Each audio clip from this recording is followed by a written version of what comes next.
habitants de Kaloum se sont réveillés, la peur au ventre, des tirs un peu partout. Et quelques heures plus tard, on a compris qu'un commando avait pris d'assaut la maison centrale et est parvenu à exfiltrer donc le capitaine Moussa Dadis Camara, colonel Moussa Keboro Camara, Blaise Gomou et Claude Pivy.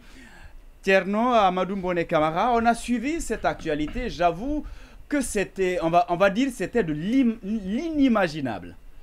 Oui, effectivement, c'était de l'inimaginable. Mais en réalité, on a vécu on a vu finalement que c'était possible.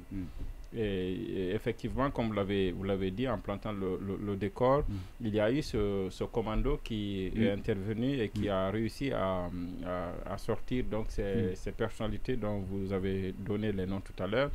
Et après, ces personnalités, l'essentiel du groupe est revenu à la maison centrale, à savoir le capitaine Moussa, le Keboro et puis Blaise Gomou. Il reste aujourd'hui à savoir où se trouve Pivy à quand son arrestation ou alors son retour à la maison centrale, parce que c'est ça l'idéal. L'idéal serait qu'il revienne à la maison centrale et que le procès qui est ouvert autour des événements du 28 septembre puisse continuer normalement et qu'il continue à pouvoir donner sa part de vérité de manière à ce que la vérité éclate autour de cette affaire. Maintenant, après, on a suivi quand même la gestion un peu calamiteuse de cette situation hier par nos autorités qui apparemment n'étaient pas préparées à de telles éventualités.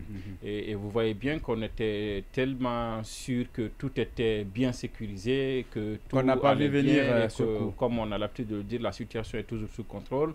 Que justement, vous l'avez dit, c'était pas imaginable qu'un commando puisse avoir le courage, l'outrecuidance de traverser le pont 8 novembre, aller prendre d'assaut le pont, une position stratégique comme la prison civile de Koronti et de parvenir à faire ce que ce commando a réussi à faire, à savoir extirper des personnalités et sortir effectivement de la presqu'île de Kaloum et s'enfuir dans la nature de manière à ce que tout cela échappe vraiment à nos forces de défense et de sécurité qui sont massivement déployées autour de la prison civile.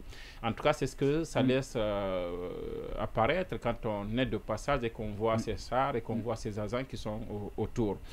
Maintenant, après, le problème, c'est qu'on a semblé célébrer des victoires qui n'ont pas été hier. Parce qu'on a semblé dire qu'on a repris Moussa Dadis Camara, qu'on a repris Keboro Camara, qu'on a repris Blaise Gomou. Mais en réalité, quand on a écouté leur avocat, on se rend compte qu'en réalité, ce sont des gens qui se sont rendus. Bien sûr. D'eux-mêmes. Je ne sais pas ce qui s'est passé autour de Dadis Camara parce que c'est tard dans la soirée qu'on a appris qu'il est revenu. Après, on a vu les images à la télévision nationale. Mais Blaise Gomou et Pivy, ce ne sont pas des militaires qui sont allés ou des gendarmes qui sont allés mettre main sur eux. C'est eux qui ont réussi. Et ça aussi, on ne sait pas par quel miracle des détenus avaient des téléphones par derrière eux. Je ne sais pas comment ça s'est passé. C'est eux qui ont appelé leur avocat et leurs avocats sont entrés en contact avec la gendarmerie et ils sont allés à leur recherche. Alors que le ministre de la Justice s'est précipité tôt le matin en disant qu'on les a capturés. Ça, c'est d'abord une contre-vérité. Et ça montrait déjà le triomphalisme derrière lequel on courait pendant que des vies étaient en danger, pendant que des personnes étaient en train de tuer. Parce qu'entre-temps d'être tué, on a la fillette qui est décédée. Plus un autre médecin. Alors, après cela, après ce premier faux pas du ministre de la Justice qui parlait qu'on appelle d'évadés qui sont capturés alors que les gens se sont rendus, la deuxième chose, c'est qu'il s'est pressé le matin à dire qu'il s'agissait d'une évasion.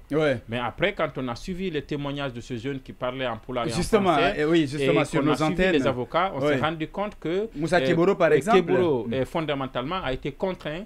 Et même quand on a suivi le film, et on vous dit comment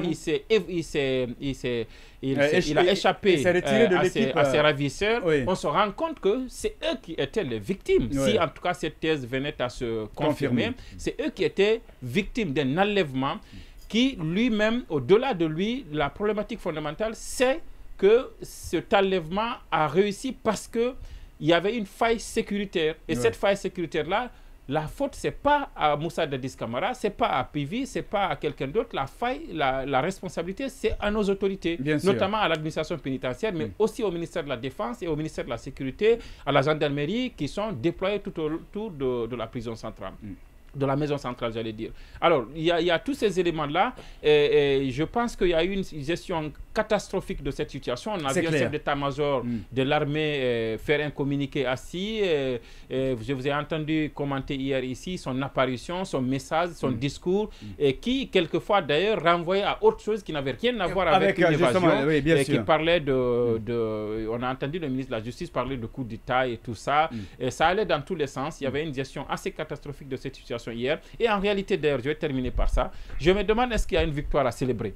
Justement. Je me demande s'il y a une victoire à célébrer. On précise qu'il y a déjà parce que ce qui se dit, parce que ce qui se dit, et ça on laisse, parce qu'il faut préciser de passage qu'il y a des enquêtes qui sont ouvertes, et il faut donner la chance à nos autorités de pouvoir faire la lumière autour de cette situation. C'est pour notre bien à nous tous d'ailleurs, parce qu'aujourd'hui il y a une question sécuritaire qui se pose. Tous ceux qui ont commenté ce procès, ces victimes qui sont allées se présenter, ceux qui sont allés se témoigner, sont en insécurité, en sachant qu'un des présumés coupables est déjà est dans la nature. Et qu'il y a aussi le soutien d'un commando. Exactement. Et qu'un commando qui peut aller sortir des gens comme ça en prison est en train peut-être de se promener autour de nous. Donc il y a cette question, il y a cela qui nous pousse à donner toute notre contribution aux autorités pour qu'elles puissent mettre la lumière autour de ça. Mais au-delà de ça, on nous dit que c'est le fils de Puvis, parce que les avocats l'ont dit, je ne fais aucune révélation. Le ministre porte-parole du gouvernement aussi l'a dit. Ça a été dit que c'est le fils de Puvis et tout ça. Si c'est établi que c'est le fils qui allait chercher le père, à Babaradi, comme on le dit sur les réseaux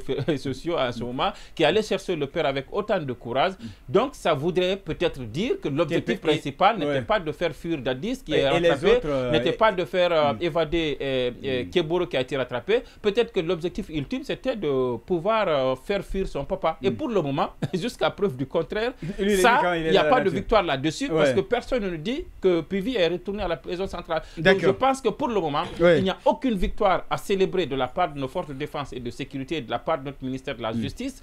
Il y a que des efforts doivent continuer à être déployés et par les autorités et par les populations pour aider ceux qui sont à la recherche de ces fugitifs-là à mettre main sur eux. Mais pour le moment, il n'y a pas de victoire. Il n'y avait pas de triomphalisme hier à faire de la part du ministère de la Justice ni de la part du ministère de la Défense. Mais il y avait aussi que le président devait faire tomber des têtes hier.